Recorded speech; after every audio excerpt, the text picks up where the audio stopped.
Last night, the NFL Honors Awards event took place. It's kind of a who's who. They bring in as many celebrities as they can to walk the red carpet, take part, announce the winners. By the way, they might want to tread lightly on that.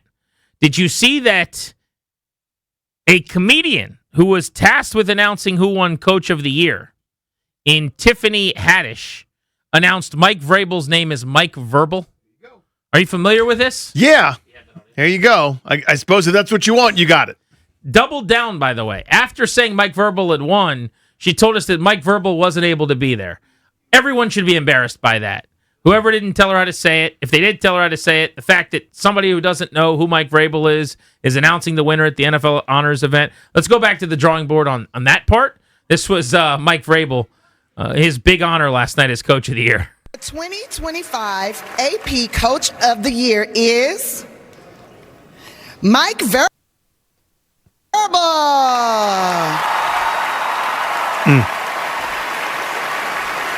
Did that Mike break up right when you said verbal to anyone else? Preparing for the Super Bowl. Play the second part again. The entire part I wanted to hear didn't exist on that first clip. Mike Verbal. Verbal. Now, can you imagine? Can you imagine the uproar if, for some reason, the Oscars or the Golden Globes had like a non-actor type person from a different walk of life, from like sports or whatever, come in and misread Leonardo DiCaprio for an award? You imagine the hissy fits that would be thrown? But that's just a dumb sports thing. Who cares? If you're going to have celebrity presenters, maybe they can be football fans too. There's plenty of them. There's millions of football fans who also happen to be famous. That's all. That's all I'm saying. Yeah, I don't know that there'd be any more outrage or less outrage if it happened in the other thing, but I know we need to get names right. Like there was a comedian as well who was saying Jackson Smith and Jigba's name and tried to be funny and say it a bunch of different ways, and I thought that was disrespectful and ridiculous as he is winning an award that he earned by being the best offensive player in the National Football League. Like that doesn't need to be the funniest time. We don't need to win an award for comedy right then. Let's just announce the award and say the name correctly. That's not that hard to do, right? One would think. But Bobby Wagner was honored last night, Danny, as the Walter Payton Man of the Year for the invaluable work that he does in this community, honoring his mom's legacy, his late mother.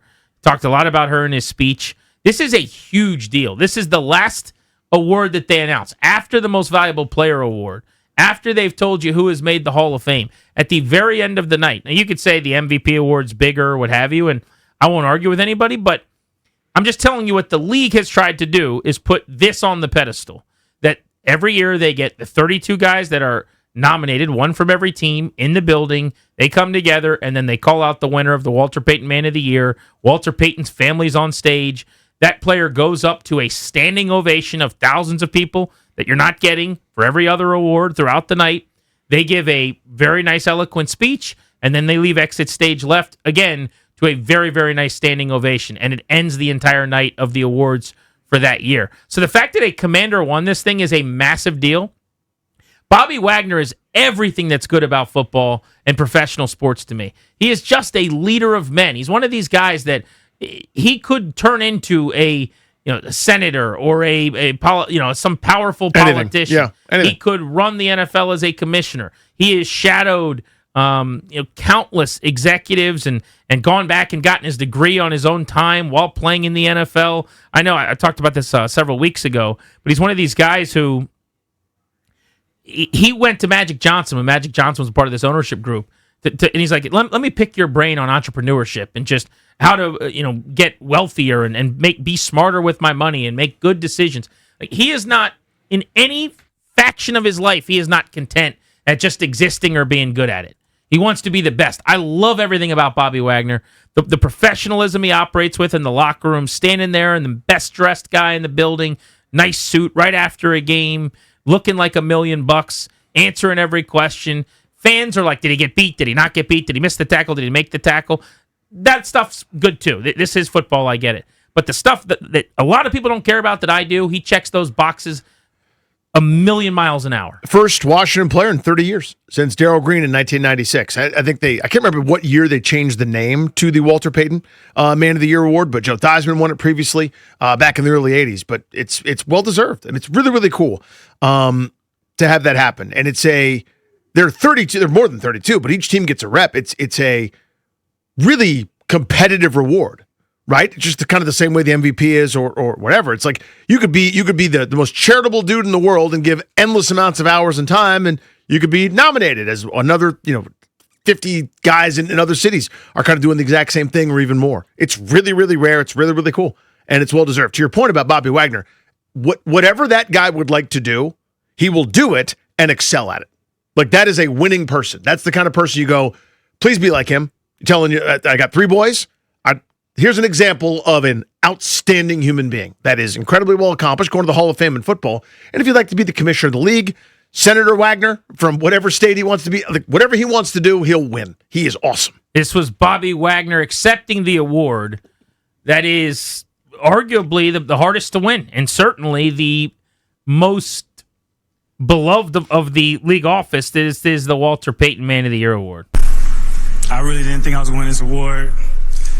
I almost didn't even come, to be honest. I'm glad I did.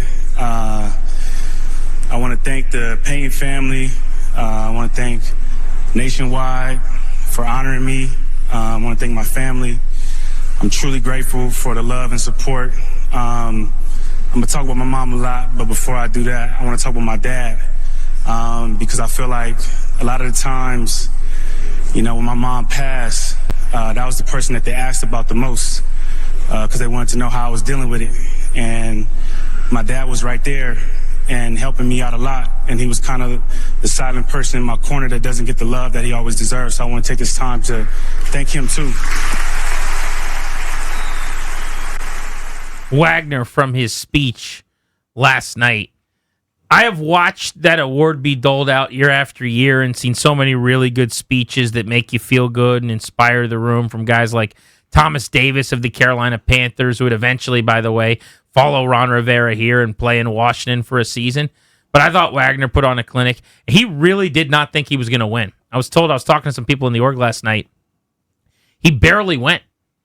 It was kind of thought, I don't know why the rumor was out there around the league, but a lot of people were under the impression that Travis Kelce had won the award last night and that he was going to be the guy named. But nobody knows. It's an award show, right? So nobody knew who the MVP was until they said Matthew Stafford's name. And for Wagner, I think legitimately he showed up and was hopeful, but didn't think he was going to win it, and almost didn't go. And I'm glad he did, because he got his moment in the sun. Yeah, here. I love that sort of thing where it's you understand how competitive the field is, right? Because he knows the amount of work he did. He knows everything he put into it. He knows how much it meant to him. But again, there are 31 other guys that could probably say almost the exact same thing. And I remember our dude, our guy Nick Sundberg, was up for it with this incredible charity that he was running. He was so inspired. He found out that a few local high schools were having a lot of kids not go to school and not participate because they couldn't have access to laundry. And clothes start to smell, and everyone's embarrassed. They don't want to be the smelly kid. He saw that stat, and he goes, "I'll fix that." And he did this incredible program. I think it was Loads of Love was what it was called. What it was. Did this unbelievable grassroots program to increase school enrollment, to get these ready, willing, and able volunteers, build this army out, and all in his spare time while still playing professional football. Incredible. He didn't win that. And again, not disrespecting his work, simply saying there's a lot of amazing work done by these other nominees.